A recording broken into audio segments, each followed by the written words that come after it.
The soul is unable to fall asleep. The soul is never sleeping inside of you and me.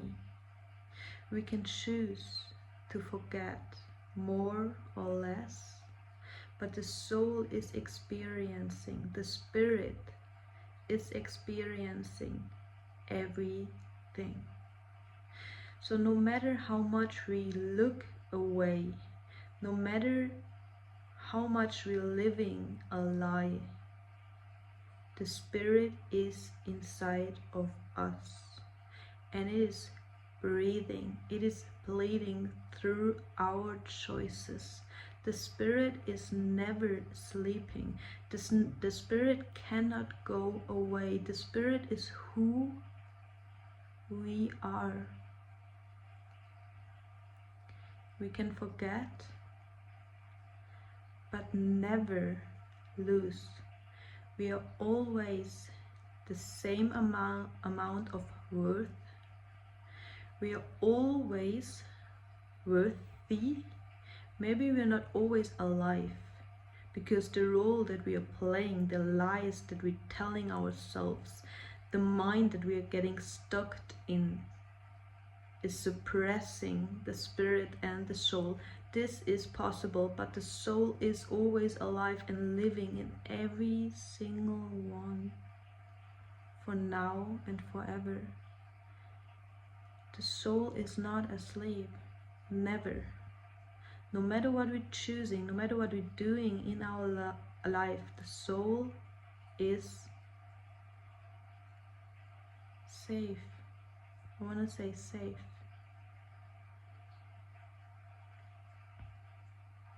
But this is just 50% of the truth, because the soul can never die, can never sleep, the spirit can never sleep. So we are always alive, we are always living, we are always true to ourselves. But it comes with a responsibility and a choice that we do. We as humans say yes or no in a million different ways. And through that choice, through that ground, we support or ignore our soul's journey. But the soul, the spirit, is never sleeping. So it's experiencing everything. The clearness, the yes, the no, the suppressing, the breathing, the fear, the love. It's living inside of you right now. It's breathing. Even if you don't breathe, your spirit is breathing now, here.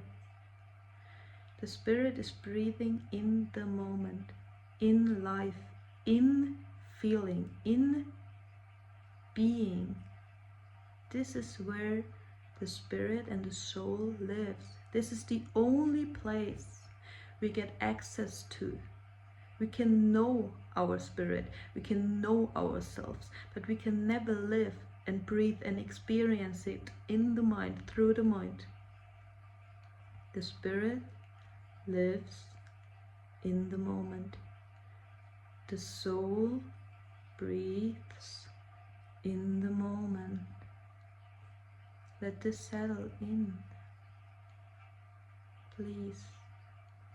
Your soul needs you, and it doesn't need you to shake her, but the soul needs us to move from the mind sometimes into the moment, to learn how to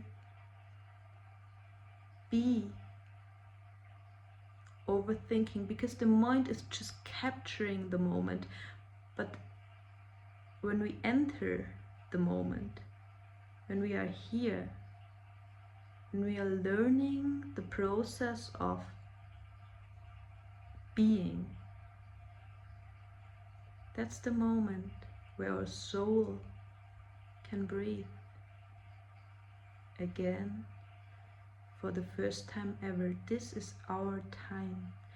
Existence can happen through the mind, in the mind, capturing the soul, inside, outside world. Name it, control it, hold it. It's part of us. But true breath, true life, the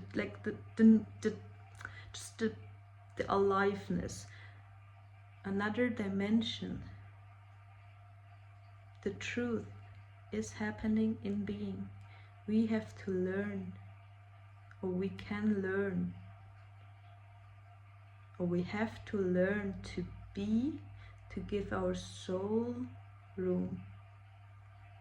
And in this ground of being, we can talk again with heart and soul, with truth. We can think again with the energy of heart and truth and soul. We can communicate, be in contact, use our mind, create art, think, stuff like this. Like, we can use the mind. Before, the mind fills out every little corner of space that we are having, and this space, exactly this space, is the thing that we need, so that we are looking for so wholeheartedly, because this, the soul, the spirit, you are not living in the mind, you're living through the mind, in life, in being, in this moment. And we can learn to enter, to move from the mind into this new dimension. There's another way of living. We don't have just to think and function. There's a way of living where the soul can truly breathe, and it is in your body, in this moment, in being, in feeling, in the room. The mind is filling the room, but the soul is breathing, becoming alive,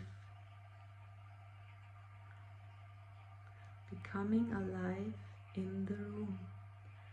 And we gotta hold this room, we gotta become this room.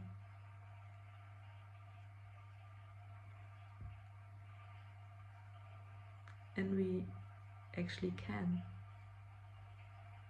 It's not just fantasy, it is true life. I love you.